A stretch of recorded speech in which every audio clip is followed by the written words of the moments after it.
everybody and their mother can pretty much show what their comedy is online, whether it's a YouTube shout-out or a YouTube video that they shoot themselves, or whether it's them shooting at one of the 1,000 little coffee shops that are around the country and everything. So I imagine that the whole internet explosion has also helped the comedy market as well. Absolutely, and in a lot of cases, it's helped people work their way around the traditional gatekeepers. You know, the gatekeepers were always the club owners, and if they thought you were funny, you might be on stage. But, you know, there's a whole lot of comics, and a lot of them are finding YouTube as a way to get around the traditional path. A good example of that is a fellow named Trey Crowder out of Knoxville. He's done this series of liberal redneck videos, and he's gotten a national platform from doing it, from the following he's gotten from doing those videos. So yeah, it's a great tool, and it's a great way to kind of sidestep the traditional path. And you know, also, I'm sorry. Go ahead. No, you go ahead. I was just going to say, with all the open mics, there's a lot of room for people to do the work, brush up, establish themselves, and then get seen. If you're doing a good job at mics, people ask you to do showcases. And if you're doing a good job at showcases, people ask you to do shows. And sooner or later, you'll end up headlining as long as you keep working on your material, building it up.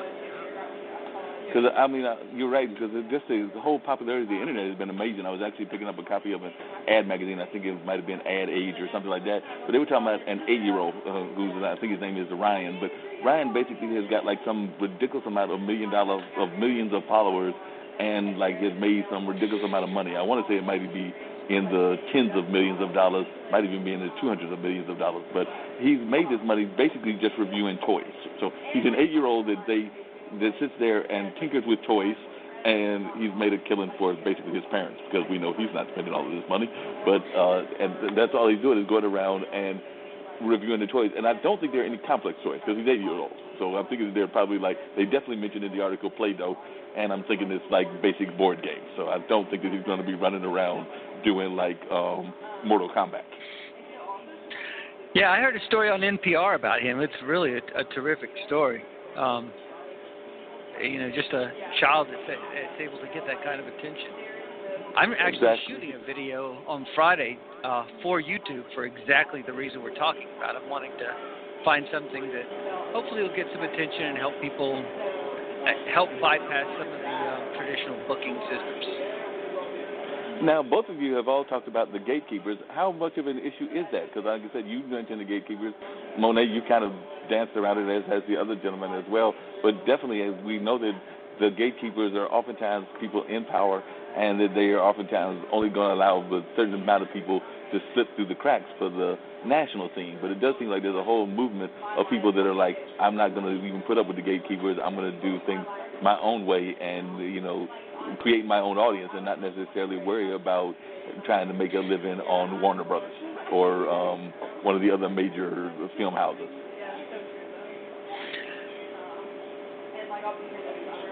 Anybody? Yeah. I mean, I can. So please, Monet, after you. I was going to say, absolutely. I think, you know, and there is something about like gatekeeping and the ways that the internet has disrupted that in a lot of ways, especially through like Instagram or Vine. You know, there is a young woman who named Just Hilarious, who's a comedian from Baltimore, and she just like put up videos on Instagram, and then she was in the TV show with, you know, Lil Rel and Sinbad. So, and like she just did that off of her own, like being funny, being consistent, connecting with the folks who commented on her page, you know, and they would like, when you do the work, you can, I think we're in this moment that's really interesting because you can work around the gatekeepers in ways that before you needed money or influence or access in a very different way. But now if you have a camera phone and if you create good content and or if you go viral and if you keep doing it, you can make a whole world out of that. Issa Rae is one of my, like, she just inspires me so much because in 2012 she was making very low budget videos from her MacBook, And, now she's working for HBO and has a movie and has all these things in the works. So I really feel like the industry just wasn't prepared for what that would mean. Yeah, and this is Benjamin. I just want to, that's also a very interesting topic. I think you, Monet, because what I realized, especially in LA right now, I mean, everyone is talking about Hollywood and, and how, and it comes across so big and stuff like that, but I realized that it's actually quite a small community.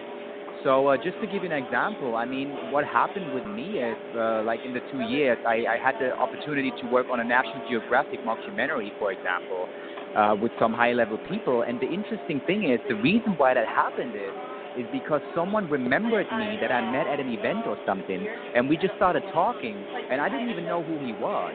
And I just introduced myself, and I just said where I was from, and I said, obviously, that I'm German and speak the language. That's my selling point, obviously. So I always mention that as often as I can. And the funny thing is that this guy remembered me down the line and basically gave me a call and said, hey, we are basically shooting this National Geographic story here in a couple of weeks. Are you available?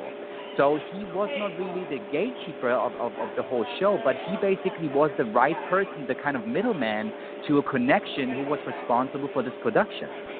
So, and that was really interesting to me. So you never know who you're going to meet. So I think you always have to be awake.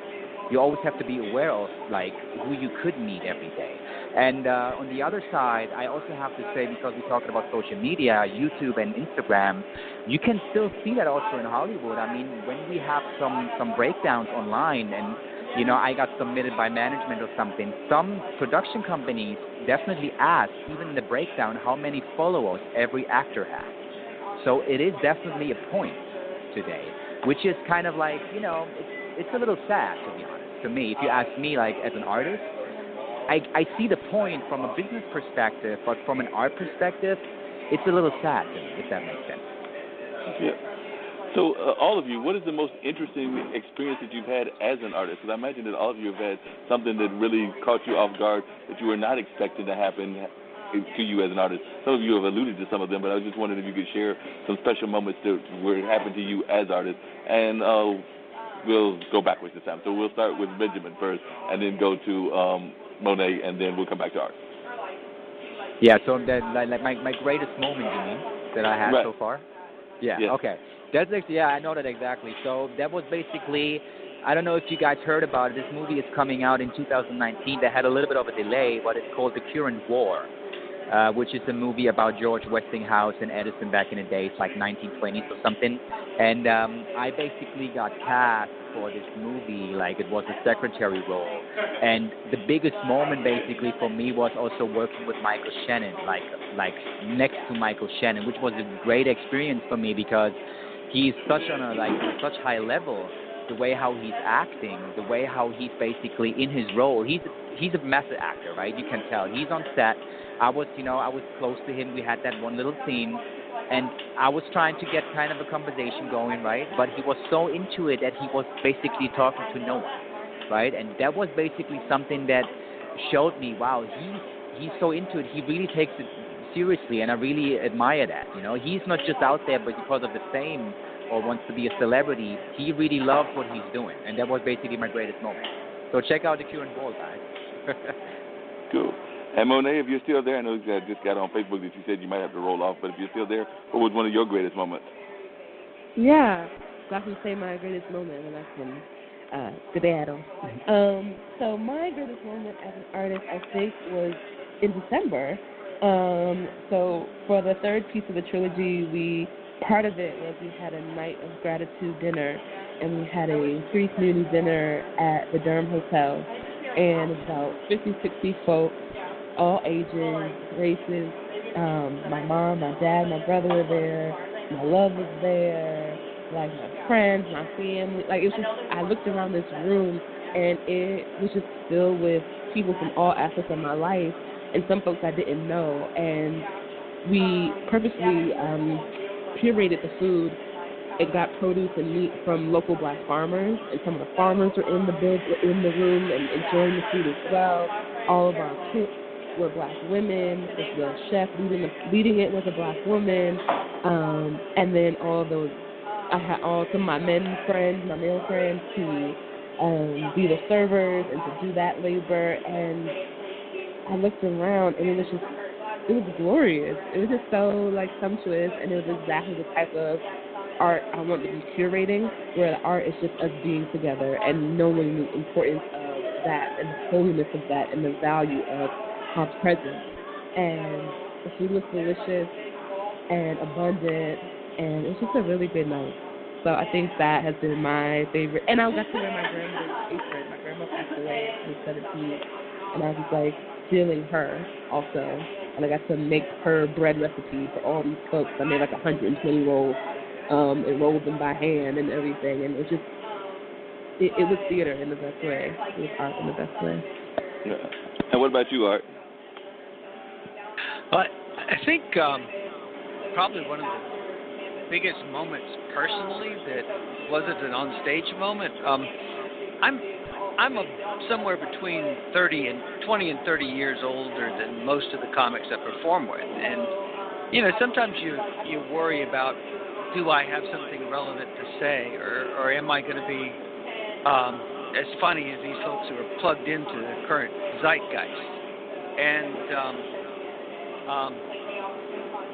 usually I do pretty well, but I was sitting in a car dealership waiting for my car to be repaired recently, and two different people from two different circles within about a half hour of each other just sent me private messages and just told me how much they appreciated both what I do on stage and what I do off stage, the support I give for other comics, and that meant an awful lot to me. That was a big moment for me.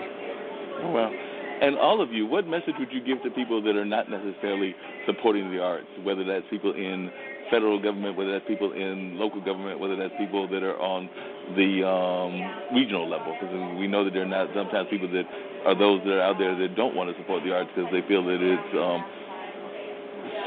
superfluous and that it's not important. So what message would you give to those that you feel are not given the support and the funding to the arts? Yeah. So seriously, what I'm always saying is that if you've never been to a play, for example, if you've never been to a theater and just see people live on stage doing a play, just go there. Even if you don't think it's something for you, just go there and just sit down and watch the show. Maybe pick a topic that you may be a little bit of interesting to you, and just watch the show and see these people perform. And I'm pretty sure that will change your mind. I think people also have to experience themselves, first of all, what it could do for them, and then also basically going the next step and maybe hopefully supporting other people in doing the art if they're not really into it, like doing it themselves. So I believe as soon as you realize that yourself, how great art is, I mean, it's really about the feeling that it gives you, right?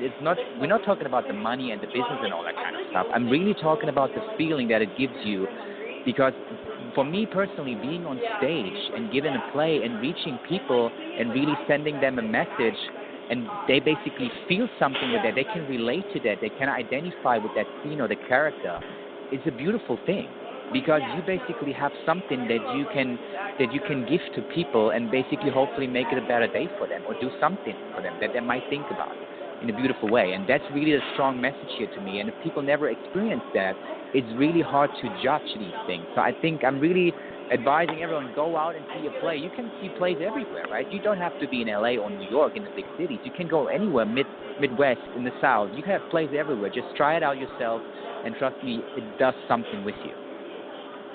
No doubt. And what about you, Art?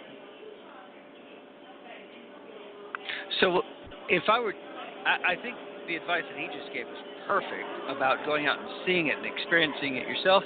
And also, if somebody's in a mind to try and make the world a better place, we've had a real, real focus on non-liberal arts educations in the past, say, 10, 15 years.